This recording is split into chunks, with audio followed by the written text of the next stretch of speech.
akong tendera, of course I have to work. Bili na po kayo, free sugat, original puta, galing Korea.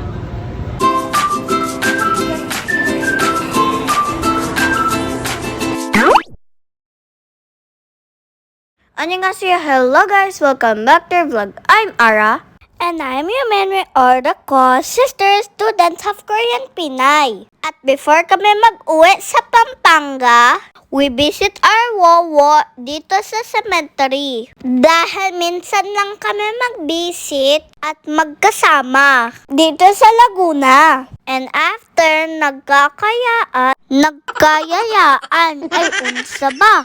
Na magpunta sa SM Santo Tomas para mag-dinner at mag-play sa kid zone na dito. Yung biglaang lakad at hindi nakaayos, mga bulingik na abot sa SM. Diyos ko po!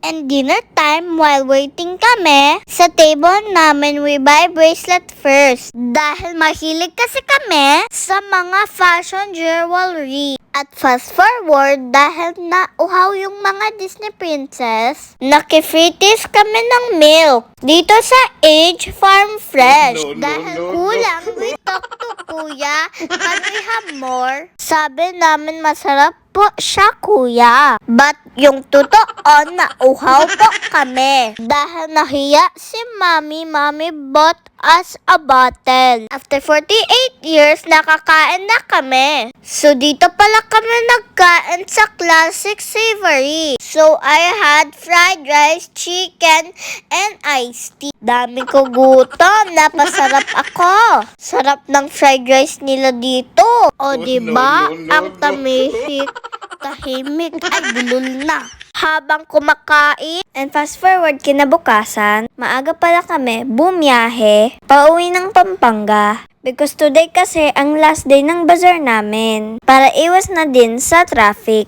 And we stopped by here in Macdo dito sa SLEX dahil nagutom na kami at lunch na. Kaso ang daming tao at ang tagal dumating ng order namin at nag-share na pala kami ni Yumi dito sa burger steak. Dahil mainit, I help Yumi. Sinubuan ko siya. We're always like this hate sa food because we cannot ubos. O diba, napaka-sweet ang ate ko?